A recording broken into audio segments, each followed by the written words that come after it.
In today's video, I'm going to show you how to remove your phone number from Gmail quickly and safely. This is useful if you want better privacy, want to update your recovery details, or simply no longer want your number attached to your Google account. I'll walk you through every step in a simple way so you can do it in just a few minutes. If this video helps you, make sure to hit the like button and subscribe for more easy tech tutorials. Alright, let's get started. First, open your browser and go to myaccount.google.com. This takes you directly to your Google account settings, which is where all of your personal information is managed. Once the page loads, sign in to the Gmail or Google account that contains the phone number you want to remove.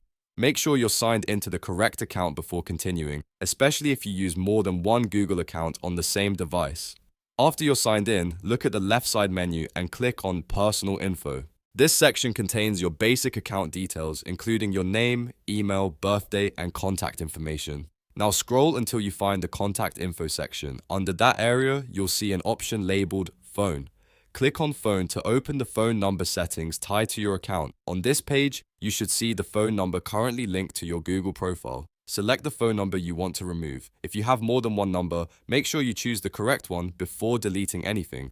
Once the phone number details open, look for the delete or remove icon, which usually appears as a trash can. Click that icon to begin the removal process. Google may ask you to confirm your choice before deleting the number. This confirmation step is important because it helps prevent accidental changes to your account. Read the prompt carefully, then confirm the removal when asked. After that, your phone number will no longer be connected to that part of your Google account. If you ever need to add a new number later, you can always go back into the same personal info area and update it again. And that's it. You've now removed your phone number from Gmail or your Google account. If this tutorial helped, please give it a like, subscribe to the channel, and turn on notifications so you never miss a simple tech guide like this one. Thanks for watching, and I'll see you in the next video.